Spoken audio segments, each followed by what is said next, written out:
This is the Wi-Fi survey I did of the Starlink router and how well it would handle my house. My house is 40 feet by 80 feet on the upstairs section, so this is the upstairs part of the house, but my basement is the left part right here. This area here is dirt, but this is the lower basement.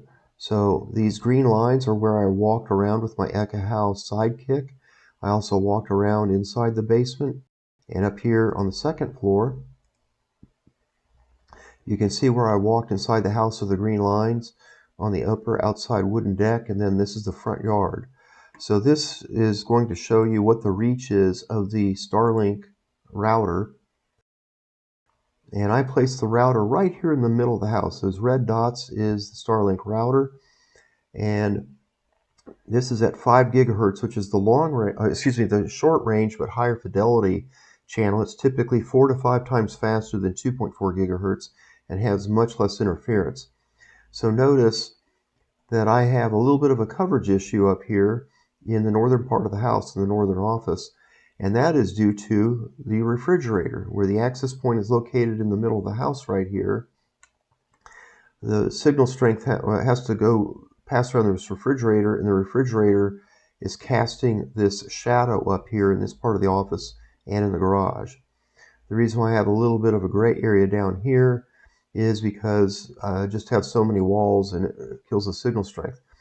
What these colors mean is down here, minus 67 translates to a speed that can handle streaming video at 5 megabits per second or standard definition. So where it's green and yellow, I should be able to support streaming video, and where it's gray, I'll probably get text messaging or email, but I will have buffering with video. If I switch down here to 2.4 gigahertz up here on the top floor, notice that I have better coverage at 2.4 gigahertz, but I still have this shadow, and that is caused by the refrigerator, which is right here. It's really not caused by the washer dryer because I have the access point mounted a little bit higher than the washer and dryer. Now the question is how well does the Starlink router Wi-Fi penetrate into the basement? So I have the Starlink router up here turned on, and I'm going to go down here and I'm going to turn on the first floor, and we're going to see this is how well the access point penetrates. So right here, this note indicates that's where the access point is upstairs, and this shows how well it's penetrating into the first floor. These green lines are where I measured with the Ekahau Sidekick, and these areas here, this is the stairwell, this is a utility closet, this is the bathroom, a large closet into the master bedroom, and this is where the heater and the air handler is for the heating and air conditioning. And you can see I clearly walked through this room with the Ekahau device to measure it, and you can tell at 2.4 gigahertz, these walls here are absorbing the signal strength from the upstairs access point. So I would expect complaints here in the bedroom. And as I hover over there, notice it says it's minus 72 dBm, and that's really, really slow. So if somebody's laying in the bed trying to stream video to their smartphone or a tablet, they will have buffering problems there. And the same thing for this end of the house. I have a TV right here, and I have a couch. So people sitting on the couch at 2.4 gigahertz would probably be able to get streaming video here and in the game room area. Notice out here in the swimming pool area, I've got decent Wi-Fi out here, but when I switch to 5 gigahertz downstairs, notice that this is where the access point is for Starlink, and I still have okay Wi-Fi coverage in the game room area, but really poor, abysmally poor Wi-Fi above the bed. Minus 74, minus 75 dBm is really going to be poor, and that's kind of what I expected. Now back upstairs to the second floor. How far does 5 gigahertz go? So these brown lines indicate where the walls are. This is the garage, this is the washer dryer room, bathroom, kitchen, the master bedroom. And you can see I measured in the master bedroom at 5 gigahertz. I've actually got good coverage. And the reason I put the access point right here is I know that this is a wall right here, and right below that access point is the basement. If I had placed the access point on this side of the wall to the right, I'd be on top of the dirt, and the dirt in the concrete wall downstairs, there's a solid concrete wall right here. This dirt in the concrete wall would attenuate that signal severely into the basement. So this is really good coverage for 5 gigahertz. And notice that when I go out into the front yard, this is a portico. I actually have some 5 gigahertz coverage out into the front yard. And if we measure the distance outside here, I'm able to make it out to the street, which is about 76 meters or about 200 feet. This red line indicates a brick wall. So I've got actually really good coverage if I place the access point in the right place in the middle of the house. Upstairs, here's the 2.4 gigahertz coverage. And once again, this coverage problem here is due to the refrigerator. If I were to move this access point just about 5 or 6 feet over here to the right, I would be able to get around that refrigerator shadow and likely illuminate that area. This is the measurement tool I'm using to measure the Wi-Fi. This is called a Sidekick by Ekahau, and it has 4 radios in it. It has a 2.4 gigahertz radio that is looking at these channels, and also a second radio which measures the spectrum, which is any RF energy that's showing up in the band. It could be microwave ovens or Bluetooth. And then when we go down here to 5 gigahertz, this is the 5 gigahertz band, and you can see the Starlink is over here and over here. And then I've got in my house 3 ruckus access points, and they're showing up there. And you can see that the spectrum here, this is radio number 3, and then radio number 4 is looking at the spectrum for 5 gigahertz. And once we figure out that the power levels are sufficient to support Wi-Fi, then we want to look at the packets that are going back and forth. And that is what this device does. This is the AirPCAP. I have it set here for channel 153. And then it gives me this graph with the IPA software from Metageek. And it shows me the airtime, the MAC addresses, and the retry rate. I'm about to do a speed test, so to show you what Wi-Fi network I'm on, you can see down here that I'm on Not Get Caught, which is the SSID for the Starlink system. And we can go in here and see the details by clicking this icon. And what we get is, if I scroll down here, you can see I'm on the SSID Not Get Caught. And I scroll down here, you can see I'm on 5 gigahertz channel 153, and I'm using a Wi-Fi 6 card, which is a 2x2 MIMO card. And so we're on channel 153, which is right here. And so that's where the management and control frames are. So that is this. And it's showing the data is going to be not just 20 megahertz wide, which is this narrow channel here. The data channel will be 80 megahertz wide, but channel 153 is where the management and control frames will be. So now I'm going to do a speed test, and I'm going to run the speed test. And now you're going to see here, this is the spectrum analysis, and you're seeing the speed test in real time. And over this period of time right here, which is about 30 seconds, you're seeing the traffic. And if we were to tilt this over to this is a sideways version of it with a little bit more time signature, but this is the speed test.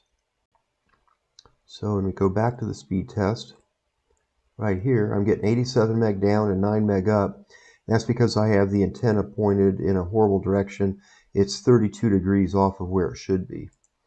Okay, now I am going to do a packet test using the AirPCAP NX, which is a layer 2 test, and that's going to be right here. So I'm going to do a capture.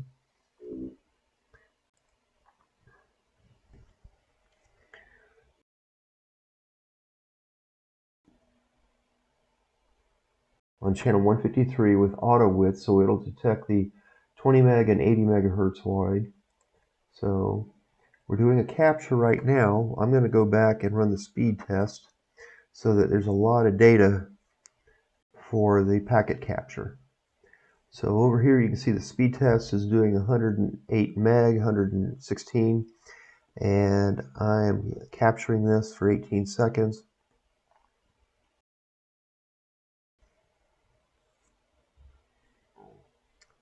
So I'm getting about 15 meg up.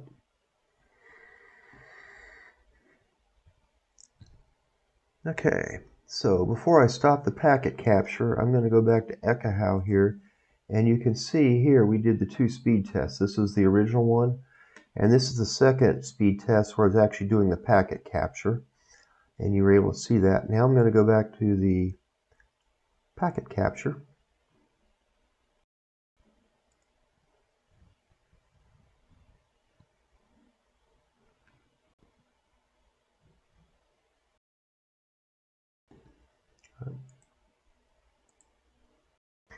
And stop that.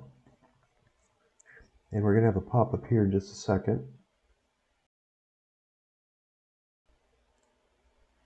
And so what this tells us is here in the middle is the actual airtime of channel 153. So up here, this is channel 153, and this is the actual SSID that was taking up time. So this SSID, which is the only access point using channel 153 right now, and it's over here talking to this device, and this is my laptop.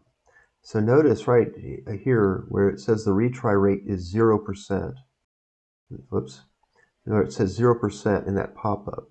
So the data rate said it was 6 meg, but it sent 47,000 packets with a retry rate of 0%. That's absolutely amazing. We can go over here. This is the SSID being broadcast by the Starlink. If I double click on that, it'll zoom in. That is my laptop right there. And there we did have a 2.4% retry rate while doing that download. That's really phenomenal. It's less than 10%. And that was just absolutely amazing. So it's an amazing access point. It says here the retry rate was 0%. So the Starlink router is phenomenal. We just did a 30-second speed test and we had a 0% retry rate.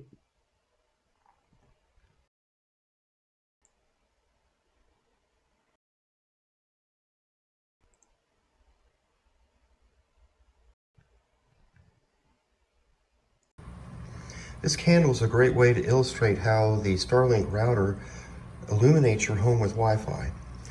Imagine it's 3 in the morning and all the lights go out and it's a full moon and you've only got one candle to light the house up. You would not put the candle on the floor because furniture and walls like this are going to block the light signal. The best place to put the candle would be up high, like on a bookshelf. That might not be practical, so you at least put it up on a tabletop height so that you can clear the furniture. Well, the only thing illuminating your home with Wi-Fi illumination is the Starlink router. So if we were to put the Starlink router on the floor, it's going to be having its Wi-Fi radiation blocked by the wall and by the furniture. So we're going to put the Starlink router up here. If it won't pivot off.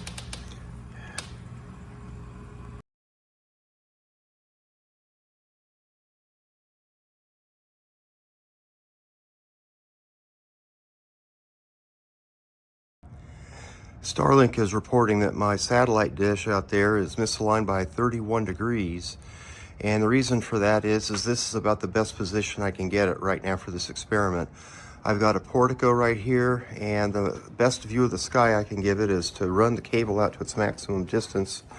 And this is the view of the sky that I have. And with that, it's 31 degrees off, and I'm still getting 100 meg download from this location, which is phenomenal.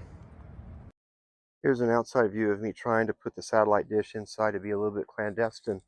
And you can see that it's not working too well, even though this is a good view of the sky. I never could get it to sync up. I tried to have a hidden satellite antenna by just putting it inside the house. That is not a metal screen. That is a plastic or vinyl screen. and I was never able to get the satellite link up. And what I was trying to also do is I put the Wi-Fi router there in the corner. This is the worst location to put it in this house, which is in the far corner. That's the back wall. That's the other back wall. And so I'm going to do a Wi-Fi survey with a access point in a terrible location and show you why you're going to have poor coverage in the house. Here I tried putting the Starlink in my window, trying to be clandestine. I know that this is a vinyl and not a metal screen, so I should have gotten some satellite, but when I look here, now it's online, and I've had problems where it's online and offline. It's really flaky, but it's misaligned by 39 degrees. But at least I was able to get a connection this time. It's been unreliable because of where I've located it. And over there is the router in the corner. And so we can see here, I'm going to do a speed test. So even with it in a horrible location here, I'm still getting 100 meg down with a 38 degree misalignment, which is really phenomenal performance. And let's see what I get for an upload here with it in this horrible location. Okay, 25 meg up. That's really good. The ground temperature here is about 32 degrees, 33 degrees Fahrenheit, but I've got the snow melt turned on the Starlink antenna. Notice now it's 65 degrees. When it was off a few minutes ago, it was about 45 degrees. So turning on the snow melt may be great for snow melt, but if you're in an area where you don't want your Starlink to get detected, a drone with a infrared sensor would be able to pick up this shape really easy. So what you're going to want to do is drape a towel over the entire antenna like this, and with that, notice how the heat, it takes a second for the, there we go. So now notice how with the heat sensor, how it's changed the look of this. So you definitely want to put a towel, and you want to have some air, an air gap around it so that air can get there. And notice that even with the towel on top of this, the heat is starting to show up along the edge of the towel where the towel is contacting the antenna. So you're going to want to get something to completely over drape the antenna so the towel is not contacting the antenna, and you get airflow under the antenna. And notice how just contact of the blanket or towel with the antenna basically negates the effect of hiding it from a drone.